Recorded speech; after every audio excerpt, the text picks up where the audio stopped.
Good morning. It's 10 o'clock. I'm Clifford Chu, and it's time for the Easy News on ICRT.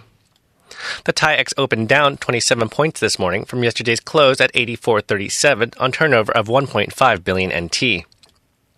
The Taipei District Prosecutor's Office last night released Arlene Lian, the daughter of honorary KMT Chairman Lian Zhang, on 2.5 million NT bail as part of a probe into allegations Gene Herbs Taiwan used a banned weight loss drug in one of its products.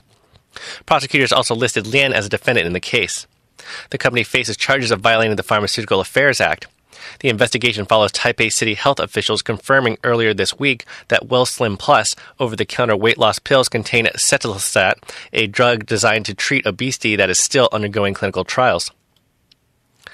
The Ministry of Health and Welfare last night withdrew an order to recall 37 potentially questionable edible oil products, saying the order issued earlier yesterday was the result of an internal mistake. Speaking to reporters late yesterday, the Deputy Health Minister said although the listed edible oil products failed initial tests for fatty acid content, additional checks still have to be carried out to confirm ingredients and product records. The 37 items were among 271 products marketed as 100% pure, which are being examined by the Health Ministry. Zhonghua Telecom is scheduled to launch 4G long-term evolution services in the second half of next year. The company says it will begin infrastructure construction for 4G high-speed wireless telecommunications services as soon as possible. The state-owned company was awarded 35 megahertz of bandwidth for 39 billion NT in a just-concluded auction for 4G telecommunications service licenses. President Ma Ying-jeou yesterday touted his administration's crackdown on crime, saying island-wide crime rates have dropped significantly in recent years. Ma attributed the decline to efforts being made by the Ministry of the Interior and the National Police Agency. According to Ma, moves made by local government heads of host to monthly crime prevention meetings also remain key to reducing crime. The United Nations said Wednesday it has received assurances from the U.S. government that UN communications networks are not and will not be monitored by American intelligence agencies. But Chief UN spokesman Martin Nazarski would not comment on whether the world body would be monitored in the past. Nazarski said the United Nations had been in contact with Washington about the reports that surfaced 2 months ago and received a U.S. guarantee of no current or future eavesdropping.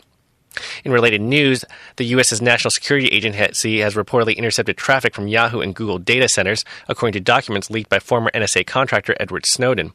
Morocco is recalling its ambassador to Algiers for consultation over remarks made by an Algerian president over the disputed Western Sahara region. A foreign ministry statement yesterday said the decision followed numerous provocative acts and hostilities by Algeria toward the kingdom, particularly with regard to the regional dispute over the Moroccan Sahara. The Algerian president called on Monday for human rights monitoring in the Western Sahara, which was annexed by Morocco in 1975. Afterward, in statements in the official press, Morocco accused Algeria of exploiting human rights issues to further its own interest in the region. A suicide bomber and a teenager carrying a backpack loaded with explosives attacked 2 sites popular with tourists yesterday, raising fears that Tunisia's Islamist extremists may be adopting more violent tactics. No one was killed besides the suicide bomber. In what may be the first suicide attack in Tunisia since the 2002 truck bombing of a synagogue, hotel security guards stopped the bomber from entering the Riyadh Palm Hotel in Susa, a resort city 150 kilometers south of the capital Tunis, then chased him to a beach where he blew himself up.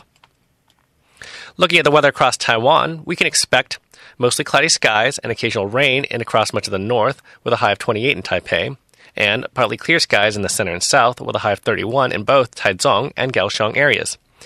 Current temperatures are Taipei 25, Taichung 26, Kaohsiung 27.